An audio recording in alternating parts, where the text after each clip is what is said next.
Good morning and welcome to Todd Miller TV, your resource for what's current in the Las Vegas real estate market.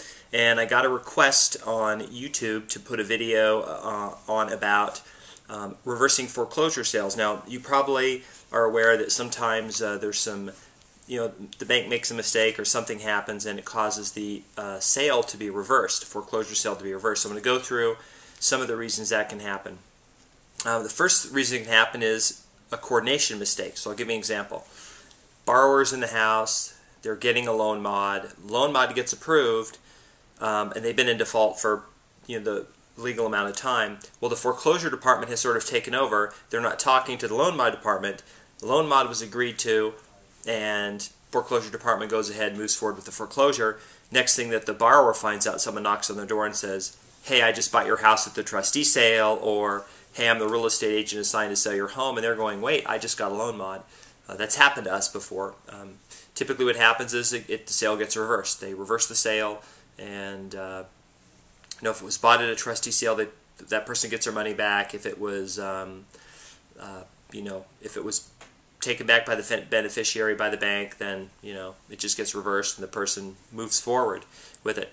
Same thing can happen with a short sale. I've seen where it's listed in the MLS, short sales under contract, then we get that as an REO, and then the agent and the borrower says, "Hey, wait, we were ready to go, we were approved, everything was good. The bank just made a mistake."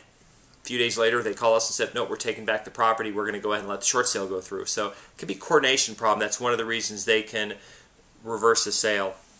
Other reason they can do it is title issue. That title has to go through a specific set of legal procedures to change hands, and if it doesn't, if they don't have all the documentation and everything isn't right, and it gets challenged, they can reverse the sale. So having a invalid title, that's one of the reasons that a lot of people have hired attorneys and are looking into different ways to prevent the banks from foreclosing on them, especially if the notes have been sold off to other investors through mortgage-backed security trusts and things like that.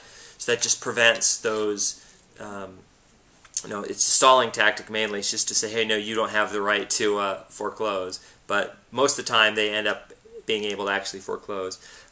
One of the reasons they could reverse a sale is because they made a mistake. You're a lender, you've got a big portfolio, you send the wrong address to your foreclosure department, they foreclose, and then maybe they just transpose a couple numbers, and then later on they realize, oops, it was the wrong house, so they have to go back and reverse that to make it good again. The last reason could just be a paperwork snafu. When they filed the notice, they didn't give enough days, or they made some error in the law basically, and they didn't give enough time to file a notice of trustee sale or notice of default. They just made a goof and they foreclose early. And then what happens is, they'll have to reverse the foreclosure and then wait the allotted amount of time. Now, there's interesting thing here with regard to trustee sales. So let's say you bought the house at the trustee sale, you paid cash for it, you showed up and the house is vacant, you're thinking this is great, you put $30,000 into it to repair it, and the next thing you know is you get a notice saying, "Oh, by the way, the previous owner has reversed the sale and taken it back." Well, you might be out of money. If you bought title insurance or some other insurance, you might be covered on it, but it does happen where they reverse those sales and you may be out that money. So that's one of the risks of doing that. Has it happened? Yes, it's happened. As a homeowner, there's a couple ways to have a trustee sale reversed. If you think the trustee sale was, one, it provided inadequate value of the home. If there's some court cases, you can look them up online, where a house worth $100,000 was sold for $20 at the trustee sale, and a judge can reverse that. Another reason that can get reversed is if it wasn't quote unquote fair. So fair is a general term. You'll have to go online to see what kind of court cases that. So I'll give you an example of fairness. A person had $17,000 of back taxes on their house. So someone bought the house for the $17,000 tax lien, but there's $200,000 worth of equity in the house. So they could go back to a judge and go, hey, look, judge, this is ridiculous that we got foreclosed for this when the house is worth so much.